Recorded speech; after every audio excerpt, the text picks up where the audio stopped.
Go on record. All right, back on record, matter of Gregory Martin. We took a break for the parties to discuss the YouTube video issue. Ms. Salisbury? So my client's reported back to me, so she can see it on her end. He can't see it on his end. So she's going to do a report to YouTube, so hopefully they can take it down on their end. Okay, so that's what we're doing right now, and if you need to raise the issue again, give you leave to do that. So, all right, I believe where we left off, Ms. Wilkes, you were on direct examination of Ms. Poole, is that correct? Yes, Your Honor. I can see if they arrived. All right, sounds good.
Looks like she's here. Take that chair.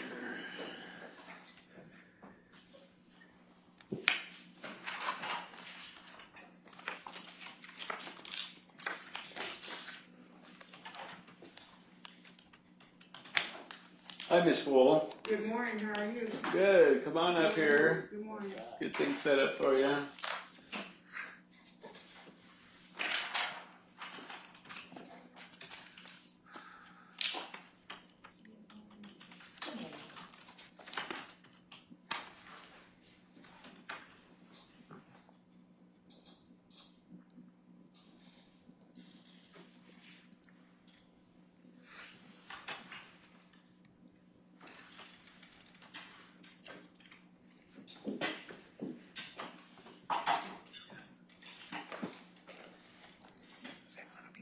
It's good, thank you.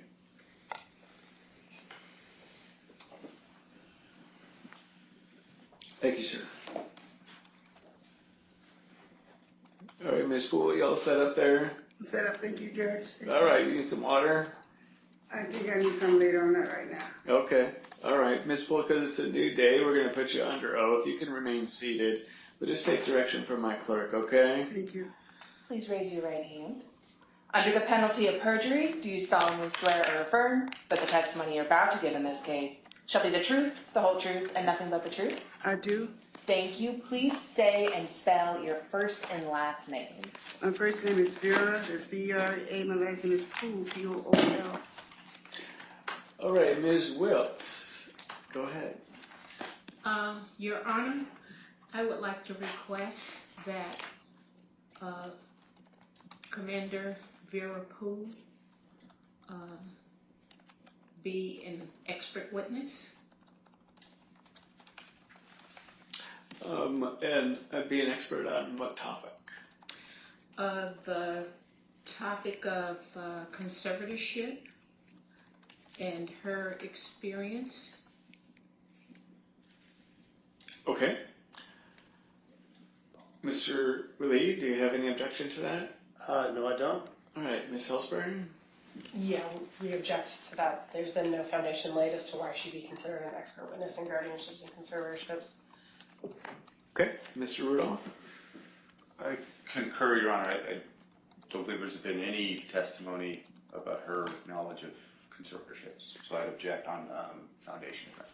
Yeah, I agree, Ms. Wilkes. There has not been sufficient testimony for the court to be able to qualify Ms. Poole, at this time anyway, as an expert in the area of conservatorships. Maybe through more testimony, you could re-raise your request, but based upon the record we have so far, your motion is denied. Thank you. Okay. Go ahead. Good morning, Good morning. and thank you for coming. Welcome. Could you share with the court? Having a hard time out hearing you. I can't hear you. Oh, Thank you.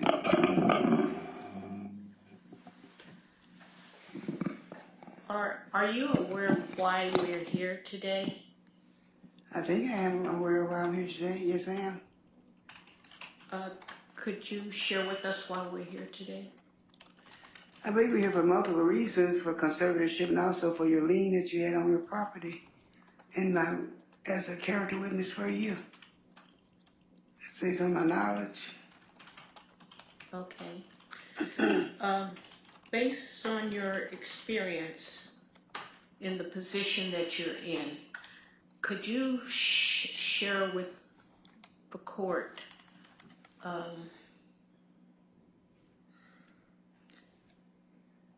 how it would affect Mr. Martin being out of his culture and not with his family? I'm not sure if I understand your question. Could you rephrase it for me, please? Mrs. Fuller would like to have guardianship of Mr. Martin. Mr. Martin's son also would like to have guardianship of Mr. Martin. Mm-hmm. So, based on your experience in the community, in the jails, what type of impact would that have? Based on my knowledge, my experience, if I understand your question, it's always nice to have family members around you when you are in a capacitated state. Because when you remove from that environment, you have a tendency to fade away, for lack of better terminology. Culturally speaking, you need to be with your own cultural people. You need to be with your own family people, member of your family. That's my experience. When you're taken out of that culture, it doesn't help the person to heal. That's based on my experience, my knowledge.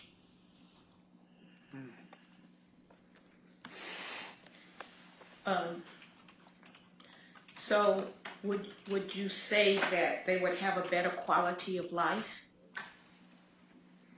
Sure, we have a better quality of life being with a family member or being in an environment that you're familiar with. When you take out an environment that you're familiar with, when you take it into an environment that you're not familiar with, you have a tendency to deteriorate. But when you're with your own family member, when you're with someone that you already know, you have a tendency to be more comfortable and you can function in a better capacity. Okay, thank you.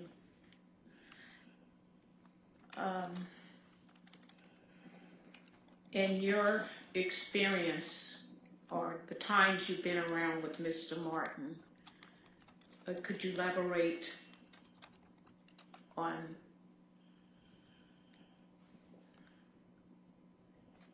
how that also would affect him as an individual? Well, when I met Mr. Martin was in very sound mind. He was very he's very active. And he was very communicative to me. I didn't see anything wrong with him at the time, but it was in 2009 when I met him. And then last time I met him, I think it was like 2014. Then I tried to call him later on, and he did not answer his phone. So that's when you told me that he was not well. But when I met him, he was in very sound mind. Are you aware when you met him, was he classified as a supervisor of electrician? Well, he was an excellent electrician based on my knowledge. My husband knew him before I did, so my husband had him do work in our house. And so that's when I met him after my husband knew him. because they would have breakfast every morning at the same place. And so when he'd work at my house, and my husband called him to do the work, so he did some excellent work at my house. He did excellent work at the apartment as well. He put in a breaker box, and it took him a long time to do it because I wasn't paying him, because he miscalculated the amount that he wouldn't. Let me just go back. When he put the breaker box in, he didn't realize how to put the breaker box in until the city inspector came out and told him he had to add another box. But then he put it in at his own expense. So it took a long time to put it in for me. But he was an excellent electrician based on my knowledge. His work was superb. Okay, going back to property that I have purchased.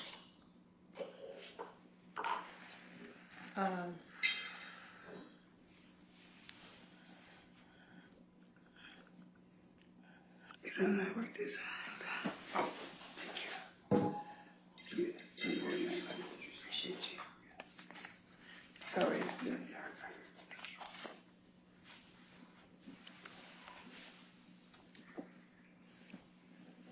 Continue. Thank you.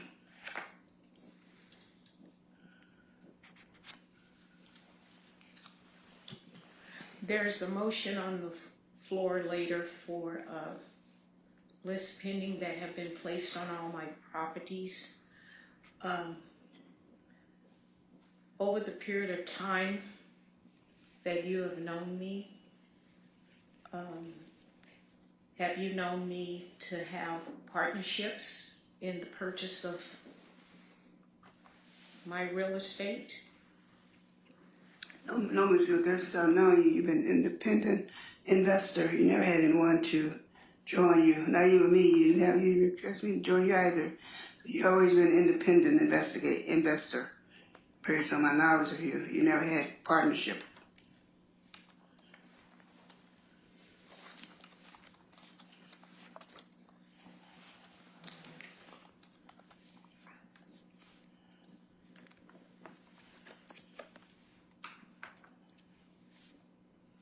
I have no further questions at this time, Your Honor. Okay, thank you, Ms. Wilkes. Cross-examination, Mr. anything? Hi, Commander Pools. Good morning. Good morning, how are you? I'm fine. Thank you for coming this morning. Sure. I've got some questions I'd like to ask specifically about the law. That would be, I think, one of your specialties, correct? Perhaps, I'm not sure, but maybe. Okay. Well, I like to, if you're familiar with process servers or mandatory, say, statutes that require a person to be served or to receive a type of notice when required. Are you familiar with process servers? Have you ever had anyone served for any particular matter? I am familiar, yes I am. Okay.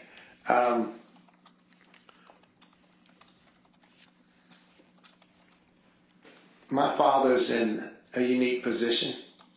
I'd like to know if you are familiar with what it's like to be, do you know any capacitated persons from your own experience? Yes, I do. Okay. Did they ever recall to you what it's like waiting on someone else to serve them? Yes. Could you explain maybe what they shared with you? Well, my great-grandmother, she had all boys and no girls. And she was incapacitated. She never went to a nursing home, but they decided to put her in a nursing home in an unfamiliar area. She died within 2 months because she lost all hope. So she died just before Christmas. And it was due to, because she didn't want to leave her home. But her family forced her to go into a nursing home. So she passed. My other grandmother, my mother's mother, she didn't want to go into a nursing home. So she didn't go to a nursing home. She lived for a long time. My grandfather never wanted to go into a nursing home, so we never put him in a nursing home. I kept him at a, what do we call it, at a assisted living place. I went every day to worked every day to be with him. He lived until he was 100 years old, was in his sound mind. Well, I believe we had put him on a nursing home, he would not have lived that long. So based on my experience, your family member will live longer when they're with someone they're familiar with. And they have someone they can talk to, they have someone they can communicate with. So that's also based on my experience. Could you imagine being an incapacitated person or taking care of an incapacitated person or even just getting notice of one of your parents or your loved ones might be diagnosed as incapacitated? Could you imagine that kind of experience? No, it's a very difficult experience to go through. I just went through my husband. My husband was sick for 5 years. He was incapacitated, but he could hear, but he couldn't talk. But I went to visit him every weekend. When I went to visit him, his face just like him, just started smiling. So I knew he knew I was there. For 5 years, he was incapacitated. See, but we had family members that were supposed to go to the church to sing and talk to him, but he couldn't talk. So I knew if he had been in a different environment, he would not have lived for 5 years. There's my belief.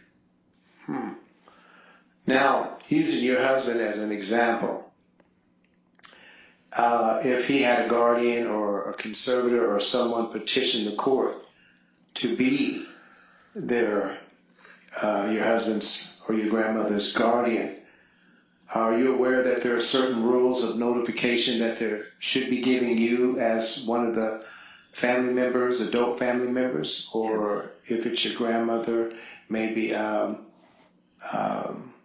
a family person who is interested in her development and care?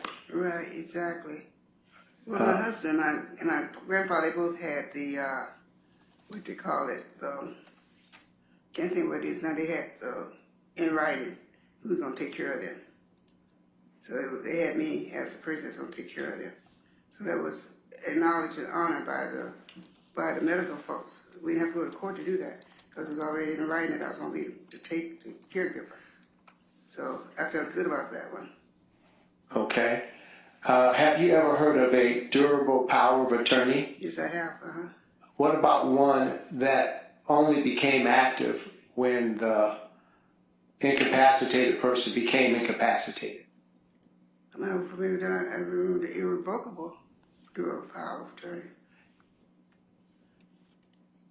Okay. Are you aware that there are notice requirements to you as an interested person that should be given to you at a particular time when... Absolutely. I'm aware of that. How would you feel if you never got notice that one of your loved ones was by a third party coming in and taking over your durable power of attorney? How would you feel about that? I would not be happy at all. What if the people that were supposed to give notice just didn't give you notice? Well, that is not something I can accept because if they have to have somebody that they can contact next of kin, I would think. So you being the next of kin should contact you some way. And there are ways that they can find where you live. There are ways they can get in contact with you. What if they had your address? They had your telephone number? And you asked them to at least contact you by email. So that way maybe you live in another state or another area that you at least wanted an email and you asked for that and they didn't give it to you, they didn't send it. How would you feel about that? I would not feel very happy because I think there's a failure to do as they should have done intentionally. It was not by accident, it was intentionally. Do you think that an attorney who might be have a client that's a guardian or conservator, and they might be the ones responsible for service, but in a 6-month process, they never served you personally about any of the matters that are involved with your loved one, the incapacitated person? How would you feel? I would not feel very good about it. Would you trust the situation or would you take legal action? I would not trust the situation. I would take legal action. I share with you what happened once upon a time with me. I had a sorority sister who appointed me as a conservator. But in the meantime, her attorney had put his wife as her personal representative, which was conflict of interest. So when I noticed that, I went to court and asked the court to appeal that process. So I had a good lawyer. She took care of that because she said with conflict of interest, to have an attorney set up conservatorship and then have his wife as personal representative. So that was taken care of. I wasn't happy with that because she had appointed me as a conservator before she passed. Have you ever heard of a emergency petition to be a guardian conservator? I've never heard of emergency. Have you ever heard of a 2-day notice where someone's supposed to give notice within 2 days and they don't? No, I've never heard of that one either. No. Are you aware that all interested or adults who are, say, my father, for example, did you know that he has 7 children? I was not aware of that. I mean, children. I was not aware of that. Now, being one of his adult children,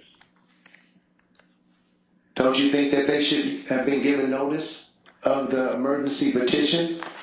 Absolutely, should have been given notice. Someone should have been given notice. And there are laws. Are you aware of the laws that require that? Yes, I am. And how would you feel if 2 of the 7 children got notice? Well, children got notice. Should notify the other people as well. Everybody that relates to him should be notified. By the guardian conservator or their counsel. Right, exactly.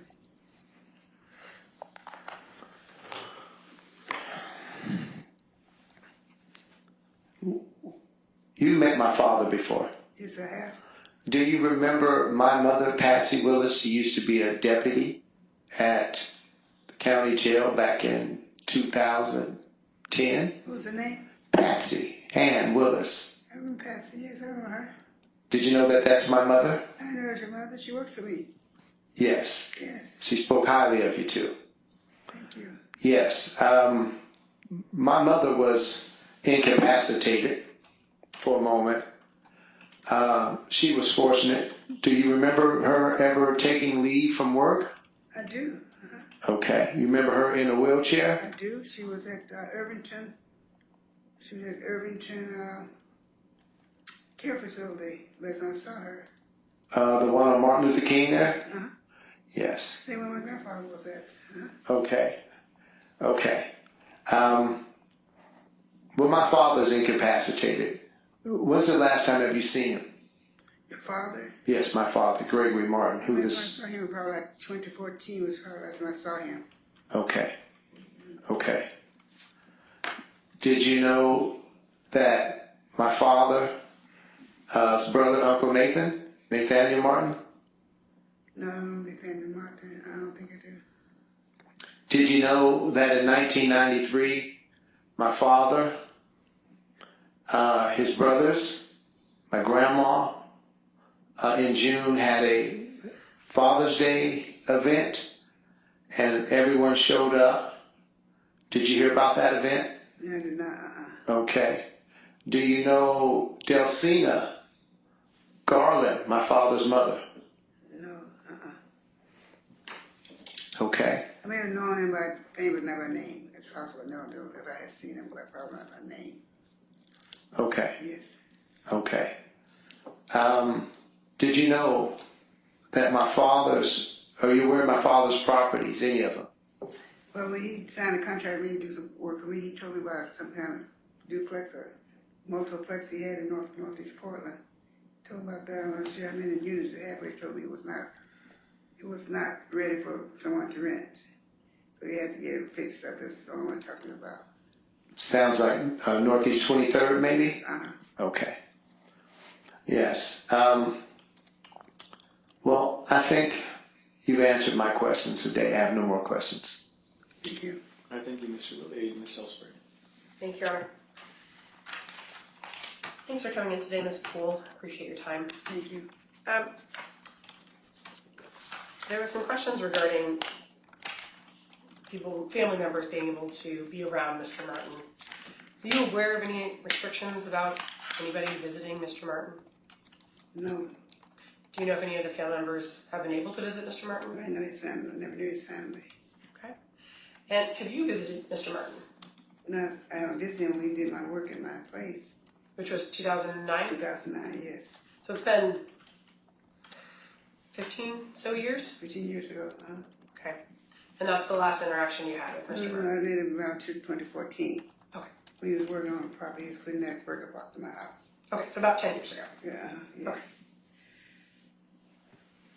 If someone is suing someone for money, do you think that they should also be in charge of the person they're suing? Objection.